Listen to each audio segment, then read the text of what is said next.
प्रिय साथियों, आज का topic standard of ventilation coal mines regulation 153 को आपसे शेयर करूंगा। स्टैंडर्ड ऑफ वेंटिलेशन ये बहुत इंपॉर्टेंट है। प्राकृतिक जीवन में हम बाहर भी संवातन बहुत जरूरी है। जिस घर में रहते हैं हम जो हवा लेते हैं, सांस लेते हैं, जिससे कस्टम हम हो जाते हैं। 2 लीटर पर मिनट के रेट से हम सांस लेते हैं और हवा की जो क्वालिटी है, एटमॉस्फेरिक एयर का जो रेशियो है, वो उससे हमारा लंग्स कस्टम हो गया है। उसमें कोई एबनॉर्मलिटी होने से हमारे स्वास्थ्य पर खतरा हो। इसीलिए कोल माइंस रेगुलेशन में लिखित रूप से स्टैंडर्ड ऑफ वेंटिलेशन का 4 पॉइंट में चर्चा किया गया। 4 सब रेगुलेशन में इसको बताया गया। ये बहुत इंपॉर्टेंट है। इससे ओरल में माइनिंग सरकार, ओवरमैन, असिस्टेंट मैनेजर, इसके ओरल में इनसे क्वेश्चन पूछे जाते हैं। इससे का कंसेप्ट एकदम क्लियर होना चाहिए, तभी माइनिंग ऑपरेटर चीज को समझ पाएगा। इस रेगुलेशन चर्चा करने के पहले इस रेगुलेशन में कुछ संक्षिप्त एब्रिविएशन आए हैं, उसका मैं आपसे चर्चा करता हूं। यहां पर M for management, owner, agent और मैनेजर तीनों मिलकर के मैनेजमेंट, इसमें एम का चर्चा हुआ है। Last ventilation connection, LVC, last ventilation connection. और तीसरा एब्रिविएशन है मेन मैकेनिकल वेंटिलेटर, मतलब पंखा। अब मैं इस रेगुलेशन का first point, M for management, management ensure adequate ventilation, mine प्रबंधन पर्याप्त संवातन की व्यवस्था से निश्चिंत होगा, आश्वस्त होगा।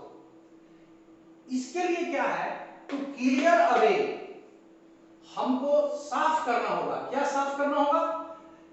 एटमॉस्फेयर का smoke, steam, dust, dilute gases like methane, noxious gases.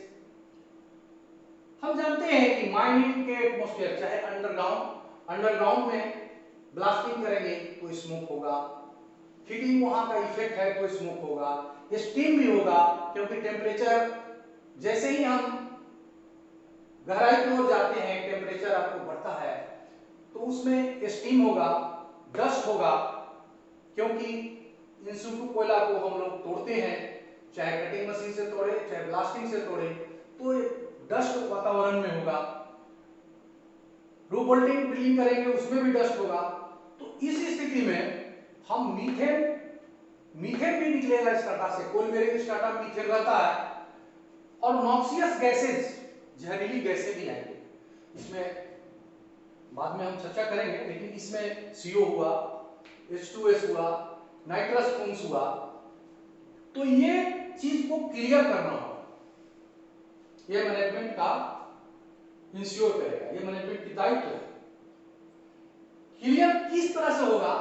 ऐसा क्लियर करेंगे टू रेंडर, ताकि ये प्रदान करे। हम कैसा प्रदान करेंगे?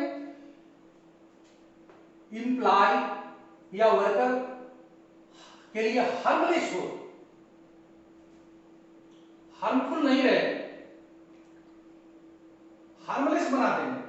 दूसरा, सफिशिएंट ऑक्सीजन, पर्याप्त मात्रा में ऑक्सीजन रखेंगे। एटमॉस्फेयर या जिस वातावरण में हम काम करते हैं वहां का टेम्परेचर, ह्यूमिडिटी ऐसा हो कि हमारा एम्प्लॉय का कंफर्ट रहे। तीसरा है अनहार्मफुल टू हेल्थ, हेल्थ के लिए किसी तरह का हार्मफुल नहीं हो। तो यह फर्स्ट पॉइंट जो हम बताए, ये वेंटिलेशन का क्या है, ये पूरे वेंटिलेशन का उद्देश्य है, जिसको हम लोग ऑब्जेक्टिव कहते हैं, ऑब्जेक्टिव ऑफ वेंटिलेशन। कभी कभी क्वेश्चन पूछा जाता है कि स्टैंडर्ड ऑफ वेंटिलेशन का क्या ऑब्जेक्टिव है, स्टैंडर्ड ऑफ वेंटिलेशन का क्या उद्देश्य है। कंडीशन में है, परीक्षार्थी को एकदम स्पष्ट रूप से बोलना चाहिए कि हमको स्मोक, स्टीम, डस्ट और CH4 नॉक्सियस गैस को डाइल्यूट करना है इस तरह से कि इंप्लाई को हार्मलेस, एटमॉस्फेयर इंप्लाई के लिए हार्मलेस हो, सफिशिएंट ऑक्सीजन मिले, इंप्लाई का कंफर्ट ठीक रहे, किसी प्रकार का इंप्लाई का हेल्थ का कोई क्षति नहीं हो।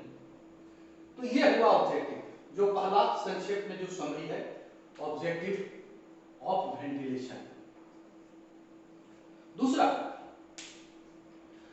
मैनेजमेंट इंश्योर, इसमें A, B, C, D, E ये इंश्योर करना है उनको, ये सारा ऑब्जेक्टिव प्राप्त करने के लिए क्या करना है, एयर हवा not less than 6 cubic metre per minute per person on largest seat, हवा 6 क्यूबिक मीटर प्रति मिनट प्रति व्यक्ति, सबसे मैक्सिमम जो सीट है मैन पावर वाला लार्जेस्ट सीट है उसके लिए हम कैलकुलेट करते हैं। तो हमारा सबसे लार्जेस्ट सीट जनरल सीट रहता है, जिसमें फर्स्ट सीट का इंप्लाई और जनरल सीट का मैक्सिमम इंप्लाई रहता है। तो उस इंप्लाई के अनुसार management ensure air, quantity of air कैसे करेंगे ये बताएं। ए में, बी में not less then 90% oxygen, oxygen के परसेंटेज 90% से कम नहीं होना चाहिए। Carbon dioxide not more then 0.5% carbon dioxide, noxious gas इतना होना चाहिए कि हार्मफुल नहीं। सी में हम मीथेन गैस के बारे में इसमें पैरामीटर दिया हुआ है, methane not more then 0.75% methane. General body of air, general body of air ये एब्रिविएशन है, general body of air not more then 1.25%, 1.25% methane any place, working के कोई भी प्लेस में इससे अधिक मीथेन नहीं होगा। डी, दूसरा का डी जो है wet bulb temperature not more than 33.5 degree C. If wet wall temperature more than 30.5 degree C, then air velocity of their place is not less than 1 meter per second. ये comfort के लिए ये point बहुत जरूरी है। इसको ring hygrometer से हम वेट बॉल टेम्परेचर लेते हैं, ड्राई बॉल टेम्परेचर लेते हैं और इसी से ह्यूमिडिटी भी पता चलता है। दूसरा पॉइंट का ई, एयर सैंपल एवरी 30 डेज पर हम लेते हैं और उस एयर सैंपल से ये जो परसेंटेज है ये इंश्योर होंगे। To ensure percentage of the gases by air sample done every 30 days. इसका रिकॉर्ड रजिस्टर में मेंटेन करते हैं, इसका रिकॉर्ड रजिस्टर एक रहता है उसमें मेंटेन करते हैं। चीफ इंस्पेक्टर का इनका विशेषाधिकार यहां पर लगाए हैं, चीफ इंस्पेक्टर में रिलैक्स, ये 30 डेज पर जो सैंपल लेते हैं वो बोल सकते हैं 15 दिन में लीजिए, वीकली लीजिए, वो बोल सकते हैं। यदि वैसा उनका वेंटिलेशन का शक हो तो उसको कम कर सकते हैं। तीसरा पॉइंट है main mechanical ventilator for every mine. Mine में को वेंटिलेट करने के लिए ऊपर में हमारा surface fan, main mechanical ventilator का इंस्टॉलेशन बहुत जरूरी है। पुराने माइंस में नेचुरल वेंटिलेशन से हवा सप्लाई किया जाता था, कभी कभी कहा जाता नेचुरल वेंटिलेशन, लेकिन नेचुरल वेंटिलेशन से आप नहीं कर सकते, आपको मेन मैकेनिकल वेंटिलेटर लगाना ही पड़ेगा, तभी ये कंफर्ट और ये स्टैंडर्ड ऑफ वेंटिलेशन प्राप्त कर सकते हैं। चौथा पॉइंट रीजनल इंस्पेक्टर ओपिनियन, चौथा पॉइंट रीजनल इंस्पेक्टर का है। रीजनल इंस्पेक्टर का ओपिनियन है कि ventilation is not good, ventilation अच्छा नहीं है इस माइंस का, तो वो कह सकते हैं इंस्टॉलेशन के लिए या मेंटेनेंस के लिए अब तो मेन मैकेनिकल वेंटिलेटर। इंस्टॉलेशन के लिए मतलब वेंटिलेशन कैपेसिटी कम है, आप अधिक लगाइए, या मेंटेनेंस के लिए उसको मेंटेनेंस कीजिए, उसमें ब्लेड की संख्या कम है तो ब्लेड लगाइए, उसका एंगल चेंज कीजिए। तो ये चौथा पॉइंट है जो बहुत इंपॉर्टेंट है। ये इसका summary, first objective, second measures उपाय, तीसरा मेन मैकेनिकल वेंटिलेटर पंखा, और चौथा रीजनल इंस्पेक्टर। इस रेगुलेशन को कोई भी माइनिंग स्टूडेंट को एकदम जुबान पर होना चाहिए, इसमें कंफ्यूजन नहीं होना चाहिए। मैं समझता हूं ये रेगुलेशन आप लोगों को अच्छा लगा होगा, आप इसे सब्सक्राइब करिए। धन्यवाद।